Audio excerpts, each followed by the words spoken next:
Salut tout le monde, bienvenue sur ma chaîne. Je suis trop contente de vous retrouver aujourd'hui pour une nouvelle vidéo. Me voilà aujourd'hui en tant que prof d'anglais. Enfin non, je rigole, mais pour vous donner des petits tips pour apprendre l'anglais. Et voilà. À la fin, si la vidéo vous aura plu, n'hésitez pas à mettre un petit pouce et à vous abonner si c'est pas déjà fait. Et c'est parti!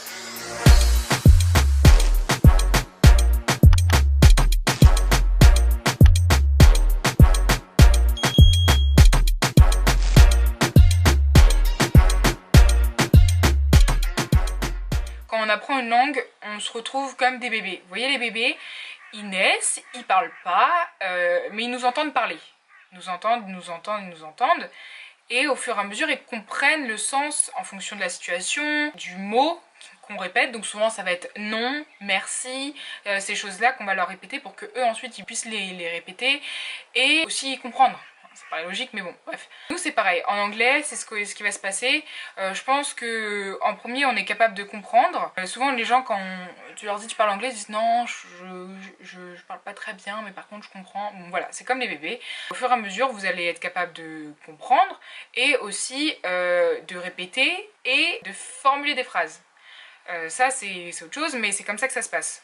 On comprend et ensuite on parle. Ça, faut que vous le sachiez, ça va pas être du jour au lendemain, vous êtes capable de tout faire en même temps. Non, c'est pas comme ça que ça se passe, il y a un petit processus. J'ai fait une petite liste parce que je commençais à me perdre. Bon, pour commencer, je dirais que la base de la base, c'est la motivation. Pour apprendre, il faut être motivé. Pour comprendre, il faut être motivé. C'est comme tout, c'est comme dans le sport, comme dans les études. Je pense que si on n'est pas motivé, ça sert à rien. L'anglais, c'est comme n'importe quelle langue. C'est pas inné, enfin vous pouvez pas faire comme ça, c'est pas comme le sport où vous pouvez être doué ou vous pouvez peut-être avoir de la facilité dans l'apprentissage, mais dans ce cas là je pense que vous regarderez pas cette vidéo. Mais dans ce cas là, voilà. Ensuite, oui, nous allons tous à l'école. C'est pour apprendre des choses. Les profs ils servent à ça, ils servent à nous donner des bases, même s'ils sont pas très compétents ou pas très pédagogues, ils vont nous donner des choses à apprendre, comme les verbes irréguliers. Je sais que c'est chiant, mais j'ai eu une seule prof dans ma vie. Et heureusement qu'elle était là, sinon je parlerais pas anglais aujourd'hui, je pense. Elle était géniale. Et géniale. Elle aimait ce qu'elle faisait, elle aimait la culture, elle aimait tout. Elle nous a tout donné, elle nous a donné tous les outils possibles pour qu'on puisse aimer et pratiquer en même temps. Donc on avait des correspondants, on avait... Enfin bref, c'était stylé, c'était pas des vieilles cassettes vidéo à nous mettre des trucs d'actualité. Voilà, j'espère dans votre vie que vous avez des profs comme ça, ou j'espère que vous en avez eu. Pour que vous puissiez construire des phrases grammaticalement et verbalement, je sais pas si c'est correct, bah voilà. C'est comme la conjugaison en fait. Si vous savez pas conjuguer, bah vous savez pas bien parler français. Bah c'est pareil, si vous savez pas conjuguer les verbes, enfin si vous connaissez pas vos verbes irréguliers, bah vous n'êtes pas capable de faire des bonnes phrases. Vous pourrez vous faire comprendre mais ça sera pas bien. Donc voilà, apprenez les choses qu'on vous donne. Ensuite, il y a quoi d'autre? Pour revenir à l'histoire du bébé, c'est plus des bébés mais les enfants quand ils apprennent à lire et à écrire, bah c'est à leur niveau, on va pas leur donner directement, je sais pas moi, du Shakespeare ou des trucs comme ça, du vieux français, on va leur donner des petites histoires courtes à comprendre et pareil pour l'écriture, on va leur donner des choses simples. Bah c'est pareil pour vous, si vous débutez, commencez par du simple, on s'en fiche si c'est ridicule, on s'en fiche si ça vous paraît débile ou trop facile. Croyez-moi, ce sera jamais trop facile. Il y a toujours des mots qu'on connaît pas, il y a toujours des traductions qu'on ne connaît pas, donc c'est toujours bien de commencer par des choses faciles. Donc n'hésitez pas pour la lecture, parce que oui, il faut lire. C'est important, j'ai pas dit, mais la lecture c'est important. À lire des choses pour les enfants, même quand vous allez sur YouTube à regarder des choses simples, pas non plus commencer par des grosses interviews où les gens ils parlent super difficilement, super rapidement. Commencez par la base, genre soit des personnes qui parlent lentement ou des dessins animés pour les enfants ou des choses comme ça. Commencez doucement, puis ensuite on montera au fur et à mesure et n'hésitez pas à mettre les sous-titres aussi, ça aide toujours. J'ai écrit les cahiers de vacances. Vous voyez les cahiers qu'on a quand on va à l'école, là, les workbooks ou je sais pas trop, mais dedans il y a des petits exercices, il y a la correction, il y a des petites leçons, tout ça, c'est génial. Je sais qu'à un moment, je voulais apprendre l'italien et j'en avais acheté un ou deux, Et c'est génial pour apprendre une langue. Malheureusement, je n'ai pas continué parce que j'avais un peu la flemme. Donc voilà, quand je vous dis que la motivation c'est important. Mais en tout cas, c'est génial. Si vous voulez, vous êtes vraiment motivé, les cahiers de vacances ou les cahiers pour apprendre les langues pour les enfants, c'est génial. Les applications aussi comme Babel ou les trucs comme ça, c'est génial aussi. Il faut payer, bien sûr, parce que rien n'est gratuit dans la vie. C'est quand même pas mal. Ouais, Babel, c'est une bonne application. La musique. Je dois l'avouer, les paroles des musiques américaines et anglaises aujourd'hui, c'est comme la musique française d'aujourd'hui. Il n'y a plus beaucoup de choses à dire là-dedans. Essayez d'écouter des musiques pas trop commerciales. Parce que dans les musiques commerciales, il y a 2 paroles et puis 2 refrains et puis c'est fini. La musique, elle est finie, quoi. Je vais pas mentir, c'était Justin Bieber.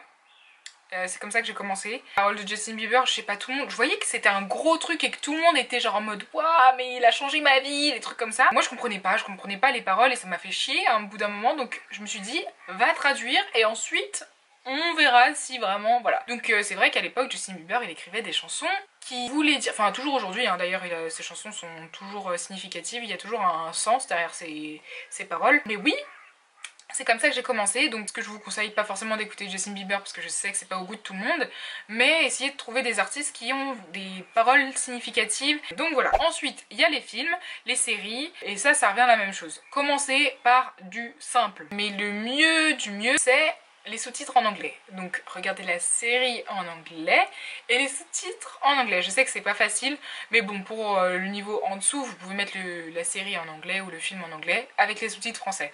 C'est toujours bien. Moi, je sais que je me considère pas totalement bilingue. Enfin, je suis pas complètement capable de tout comprendre en anglais. Dans les séries ou les films où il y a des accents mais vraiment forts, ou des séries ou des films où, je sais pas, l'ambiance elle est morose, les gens ils articulent pas, tout ça c'est compliqué. Donc par exemple là j'ai commencé, oui je viens seulement de commencer Game of Thrones. On est en juin 2018 et je viens seulement de commencer. J'avais commencé avec les sous-titres en anglais, je comprenais rien du tout, il y avait trop de noms, trop de trucs comme ça, donc du coup ça m'a saoulée. Ensuite j'ai réessayé avec les sous-titres en français, mais pareil, j'avais trop de mal. Et je me suis dit, ah, fuck, je vais commencer la série en français, mais tout en français, donc j'ai commencé la série en français. Et puis là, maintenant que je comprends les noms, les trucs comme ça, je regarde, j'ai repris avec les sous-titres en anglais. Je pense qu'il faut que vous vous adaptiez, il n'y a pas de mal à se dire je comprends pas, vas-y je suis nulle ou des trucs comme ça. Moi, j'aime trop l'anglais, j'aime trop la langue, donc en fait j'aime bien quand les gens ils parlent avec leur vraie voix, leur vraie intonation. Parce que des fois quand vous écoutez la série en français et que vous écoutez en anglais, vous vous dites ouais mais pourquoi leur ont donné des voix pourries comme ça? Donc voilà, ça c'est un avantage d'écouter les trucs en anglais, c'est que vous avez les vraies voix des personnes. Et puis des fois ça rajoute un peu de piment. Parce que vous voyez la voix des gens des fois, ça va tellement bien avec le personnage que quand vous regardez la série en français, bah ça gâche tout. Enfin on se rend pas compte mais des fois ça gâche tout. Donc voilà, il y a les livres. Donc moi personnellement j'ai toujours détesté la lecture. Bon vous allez me dire j'ai fait une licence d'anglais donc il y a la moitié du temps c'est de la littérature.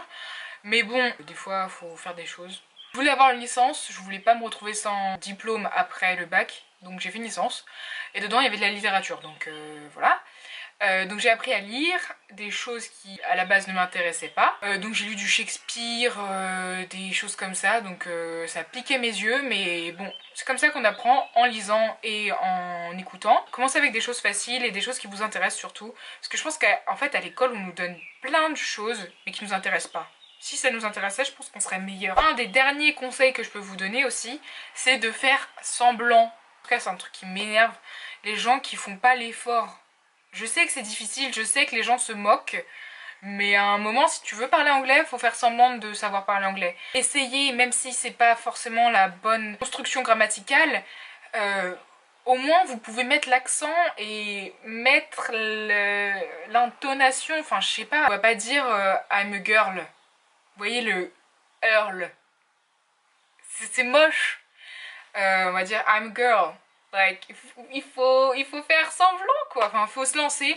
Et si on se contente de dire, je sais pas moi, I'm 21 years old, je sais pas, c'est moche. Non, faites pas ça, I'm 21 years old. Ouais.